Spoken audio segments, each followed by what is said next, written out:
time to get started. Our first guest is Magewell, and they have actually sent us some of their brand new products they were planning to release at the NAB show.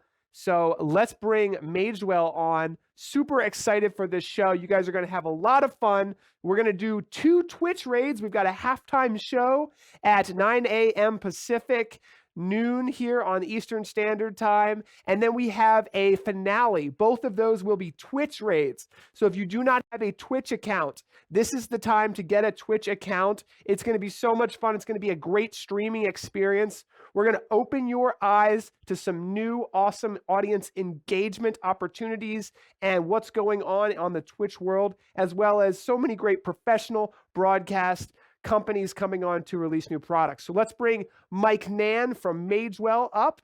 Mike, how are you doing? It's good to have you on the show. Thanks very much, Paul. Excited to be here, although I do miss being in Las Vegas, just a little bit, you know. 20 years of NAB in a row, it's sort of like, I could take it or leave it sometimes. But yeah, when you realize you're not going, all of a sudden it's a whole different world. Well, at least there's no way to stop human ingenuity, and we are still producing awesome broadcast streaming products. My first question to you, what was Magewell going to be announcing at the 2020 NAB show? You sent me 3 products here. I've got them in front of me. I can open them up, take them full screen. You take the reins, Mike. Well, actually, the first one that I'm going to talk about is not one that you have in front of you at the moment. So I'm actually going to, risk boring everybody for a second with just a couple of PowerPoint slides while you unbox those and get those ready to go. Okay. But the first thing, people know Magewell best probably for our capture solutions, right? But we actually have a whole bunch of other things too. We do capture, we do conversion, we do streaming. The products that you have in front of you are the conversion and streaming. But first thing I'll talk about for a second is we actually did some new stuff on the capture side as well. Not a brand new capture device for this show, but some new tools to go along on the capture side. Back in the day, we had a tool called Capture Express, and really it was just for verifying your input signals, because our devices work really, really well with partner solutions like vmix, like Wirecast, dozens of solutions.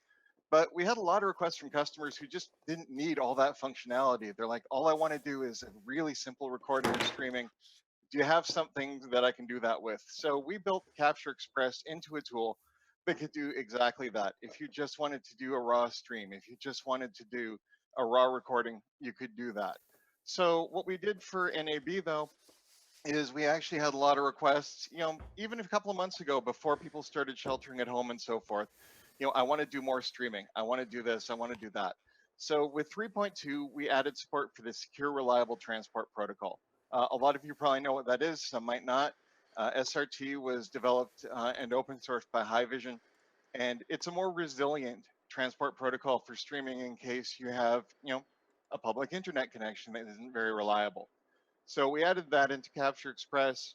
We also added a couple of other streaming formats people wanted. We added GPU accelerated H.264 encoding. So this is a free tool. It works with all of our current capture devices, the USB ones, the PCI Express, the M.2 ones, and it also works with all of our Generation 1 capture products as well. So if you're on an older Magewell product, you can take advantage of it. And that's available on the website right now. So that's Paul, awesome. I'm not sure which product you unboxed first, but the one I'm going to talk next about the conversion products, the ProConvert products. We did 3 new models of these.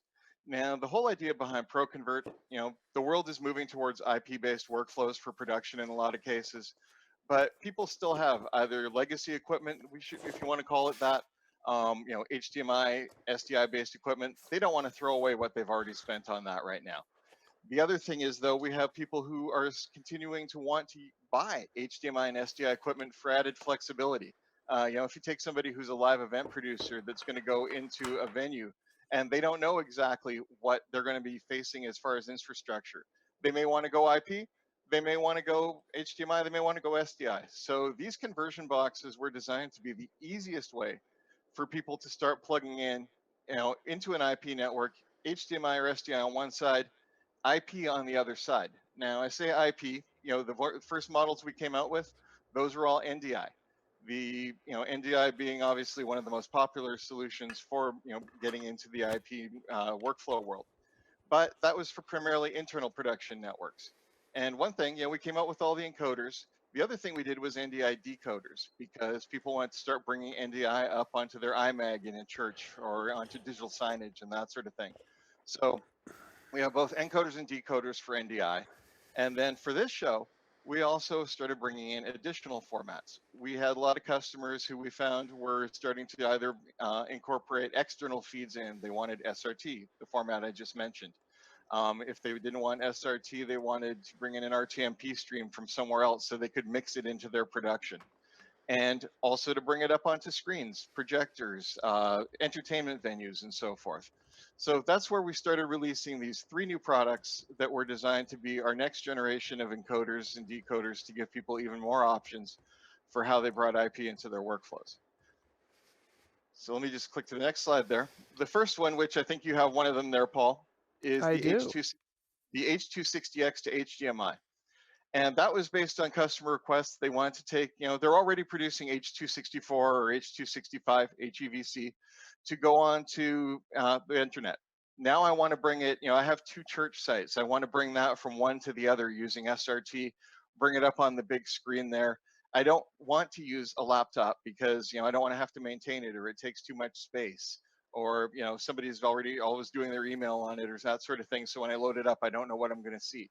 So the idea was a really, really small box that you could even stick right behind a monitor, stick to the projector and that sort of thing, decode in whatever protocol they're using, SRT, RTSP, RTMP, HTTP, all those formats. You can read the slide, I won't go through them all.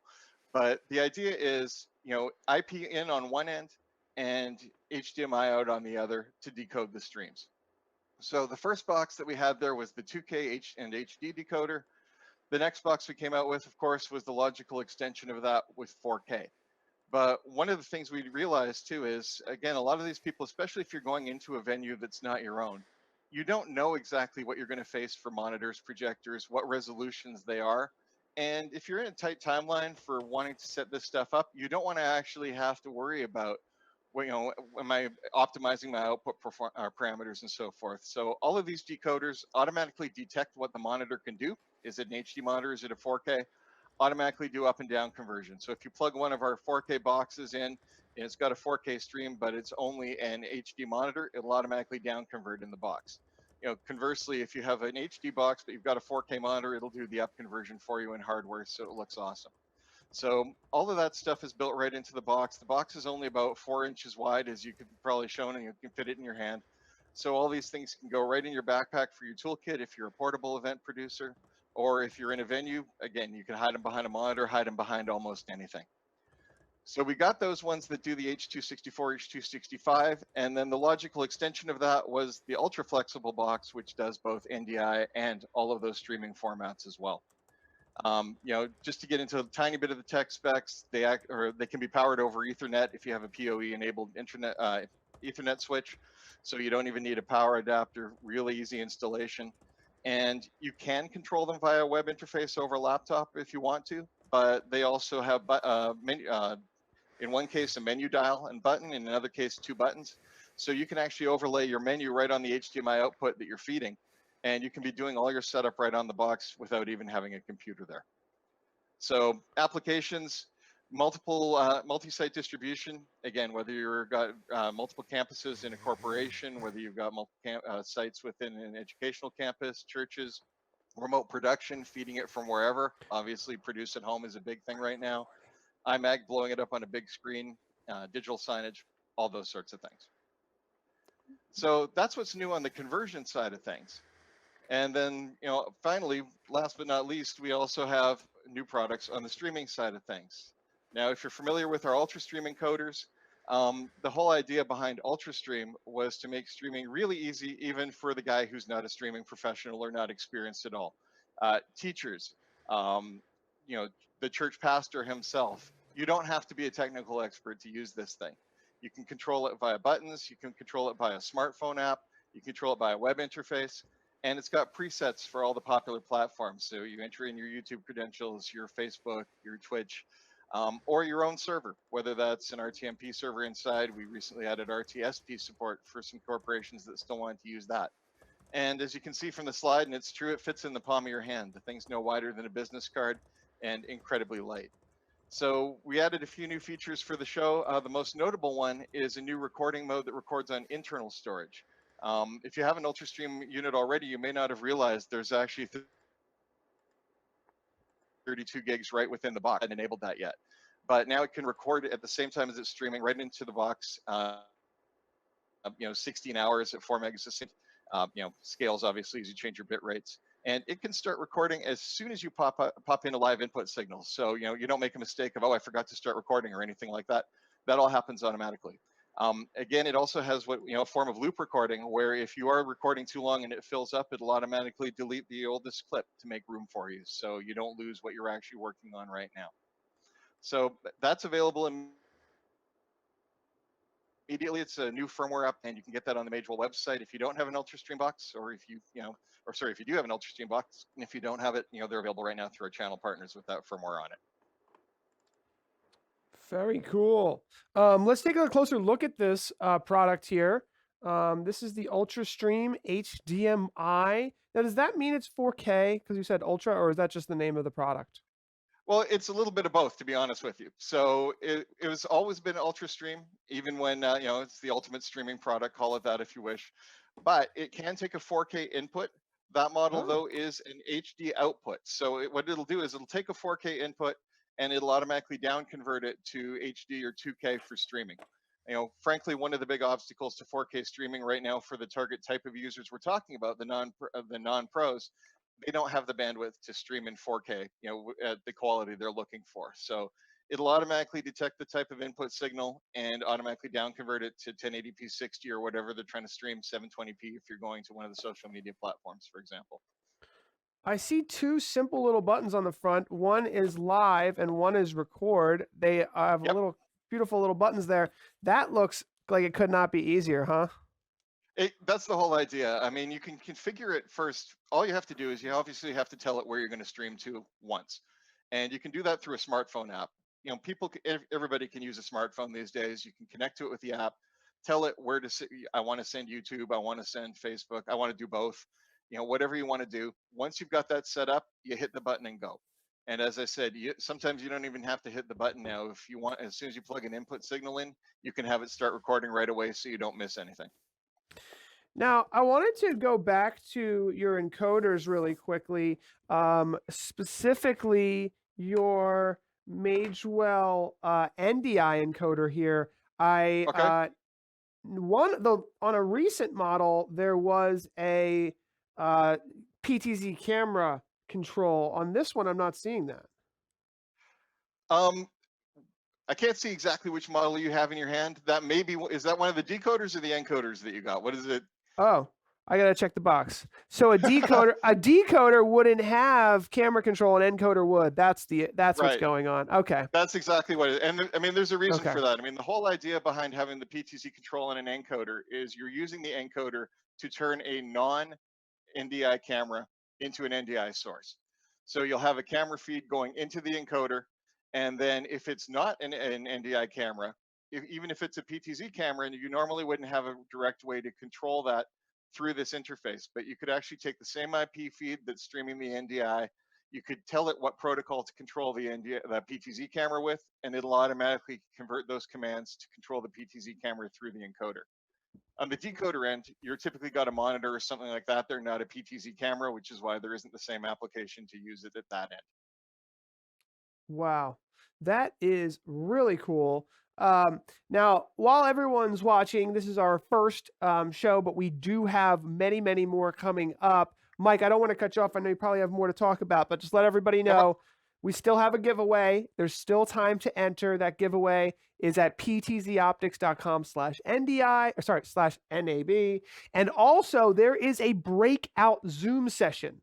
So you can message Tess. Tess, I think, is in the chat room. You should have gotten that emailed to you. And you can talk with Mike after this session. So Mike has about, it's almost about 10 more minutes with Mike here. And then Mike is going to join a breakout Zoom video conference session. You can jump into that Zoom room with him and ask him more questions directly. We do seem to have a couple minutes here for Q&A if anyone is interested. So Mike, NAB every year, Magewell brings out a lot of great new products. I use so many of the products. One of my favorites is actually this little guy right here. It is the Pro, the USB Capture HDMI Plus. Let me show this off. It's so simple, but it's such a great product. This is just a capture card. I used to call them frame grabbers when I was first getting into the industry. I think that's a term that Epiphan might have coined, but it has an input and a loop through. And most frame grabbers, in fact, I've actually got your original one here as well. Let me show this. This is the USB to HDMI to USB. So this one just has one HDMI in, one USB out. Just capture an HDMI into your computer. But a lot of times, for a lot of different reasons, you want to have the ability to not just capture an HDMI, but loop it through. So that's the difference between these two. And I think these are like kind of the bread and butter of people getting used to using Magewell products.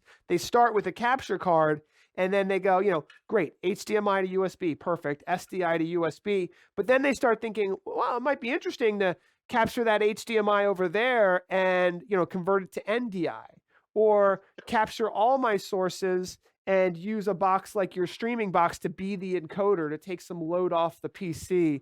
Walk us through a little bit about a little bit of the evolution of what Magewell has done, because you really have changed the industry, in my opinion. Well, I mean, a lot of it comes down to, I hate to say it's all the same thing, but in a lot of ways it is. I mean, the whole idea for us is bridging signals, software, and streams.